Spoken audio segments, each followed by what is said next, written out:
early January 1945, Dwight David Eisenhower was facing the most dangerous command crisis of the war. Not a German breakthrough, not collapsing supply lines, not a shortage of men or ammunition, but a crisis of alliance. His British Field Marshal had just insulted the American Army in front of the world. His senior American generals were threatening mass resignation, and Bernard Law Montgomery was now demanding permanent command of two American armies. Eisenhower was not just staring at maps of Europe, he was carrying the weight of the Western Alliance itself. He sat between volcanic American fury and rigid British insistence, knowing that a single wrong decision could fracture the coalition before Germany was defeated. This was not merely a command dispute. This was a lonely struggle to prevent the Western Allies from tearing themselves apart while the war still raged. The impossible position. Eisenhower could not fire Montgomery outright. Doing so would humiliate Britain and cripple Allied unity. But he also could not give Montgomery what he wanted. Granting permanent command over American armies would destroy trust among U.S. commanders and provoke resignations at the highest levels. There was no clean solution. Only damage control. Eisenhower needed an answer that would satisfy no one, but keep everyone in the war. The compromise offered his proposal was brutally simple.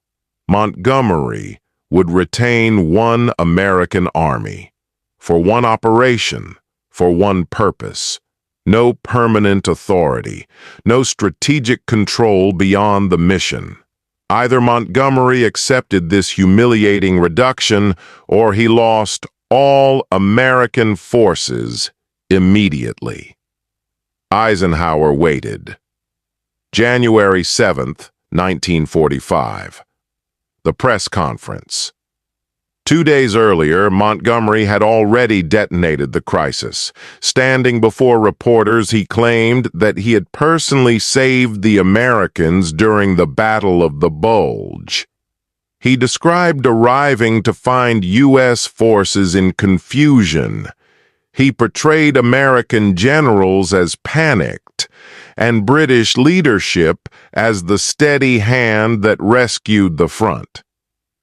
To Montgomery, this may have sounded like confidence. To Americans, it was an insult. American reaction expanded. The reaction was explosive. American newspapers accused Montgomery of stealing credit for American victories. Veterans organizations demanded explanations. And most dangerously of all, General Omar Bradley told Eisenhower something unprecedented. He said he would resign. Bradley would not continue serving under a command structure that allowed foreign commanders to publicly demean American soldiers. This wasn't pride. It was principle. For the GIs who had survived the Ardennes meat grinder, Montgomery's words cut deep. 19,000 Americans had died in those frozen forests, and now a British general was dismissing their sacrifice as incompetence. To them, it felt like a second attack, this time from their own side. Montgomery nearly fired. Even Montgomery's own chief of staff understood the danger. Major General Freddie de Guingamp flew to Eisenhower's headquarters and learned the truth. Relief orders had already been drafted. Montgomery was hours away from being fired. De Guingamp returned and forced Montgomery to write an apology. Not out of remorse, but out of survival. A hollow apology.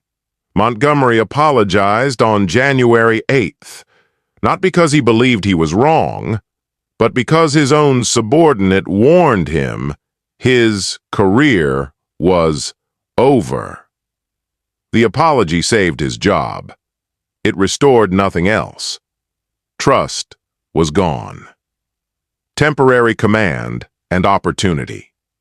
During the Battle of the Bulge, Eisenhower had made a practical decision. The German offensive had split the American front. Montgomery's headquarters sat closer to the northern sector. So Eisenhower temporarily placed two American armies under British command, the U.S. First Army, the U.S. Ninth Army. Together, over 500,000 American soldiers. This was meant to be temporary. Montgomery saw something else: opportunity. Montgomery's ambition.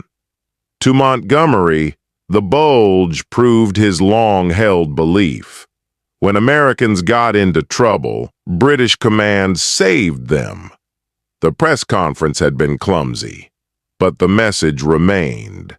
Now he wanted permanence. He wanted those armies for his great northern thrust into Germany. British and Canadian forces alone were exhausted. After 5 years of war, they lacked manpower. Montgomery needed American strength, especially the Ninth Army. 300,000 American soldiers, his security blanket, the hostage feeling for General William Simpson and Ninth Army. This felt less like partnership and more like being held hostage. They were being used to prop up a commander who didn't trust American methods and who clearly wanted credit for American blood. The meeting at Supreme Headquarters. Within days, Montgomery presented his case formally. Keep First Army, keep Ninth Army, launch a concentrated northern offensive, drive to the Ruhr, end the war by May. Broad front strategy, he argued, was wasteful. Everything should be concentrated under one unified command. His command. Eisenhower listened without interruption. Then he answered. The arrangement was temporary. The armies would return to American control. American Red Line Bradley had already made his position clear. If Montgomery retained permanent command, Bradley would resign. He would not serve as an army group commander without armies to command. He would not watch American troops used to achieve British strategic objectives. Patton agreed. He told Bradley he would resign alongside him. Patton's fury expanded. Patton had saved Bastogne. He had turned an entire army 90 degrees in a blizzard. His soldiers had done the fighting, and now they were being chained to a commander he viewed as an egomaniac. His threat wasn't about rank, it was about refusing to let American blood be spent for political prestige. If Bradley and Patton walked away, the American command structure would collapse. Eisenhower understood. He could keep Montgomery happy, or keep the American army intact. He could not do both. Churchill intervenes. Churchill understood the stakes. If Montgomery lost all American forces, British influence would evaporate. The war would become entirely American-directed. Churchill proposed a compromise. Return First Army. Let Montgomery keep Ninth Army for the Rhine crossing. Eisenhower accepted. But he added one final condition. Eisenhower's final terms. Ninth Army would be temporary. After the Rhine was crossed, it would return. No negotiations, no extensions. Montgomery understood the message. Accept this reduction, or lose everything. He accepted. The stripping begins January 17, 1945. First Army returned to Bradley. The precedent was restored. American armies would be commanded by Americans. Operation Plunder. Montgomery planned the Rhine crossing meticulously. Massive artillery, airborne drops, engineering precision. Ninth Army performed well. The crossing succeeded. But something changed everything. Patton crosses first, expanded. On March 22nd, Patton crossed the Rhine at Oppenheim. No massive preparation, no elaborate planning, just speed. It proved something dangerous. The Rhine could be crossed without Montgomery. American doctrine worked. The warrior had beaten the politician. Montgomery tries to hold on after plunder. Montgomery tried to keep Ninth Army. Again. Operational necessity, he argued. Encirclement required unity of command. Eisenhower saw it clearly. This was exactly what Patton had warned about. Montgomery was using momentum to extend control indefinitely. The final decision. April 4th, 1945. Ninth Army returned to Bradley. Permanently. Montgomery protested. Churchill did not intervene. The cost was too high. Endgame Ninth Army advanced under American command. They met Soviet forces on the Elbe. Montgomery finished the war commanding only Commonwealth troops. His dream of leading the drive to Berlin had died months earlier. Not on a battlefield, but at a press conference. Conclusion, extended moral. Eisenhower's compromise was not weakness. It was a test. He gave Montgomery one last chance. Montgomery tried to exploit it and lost everything.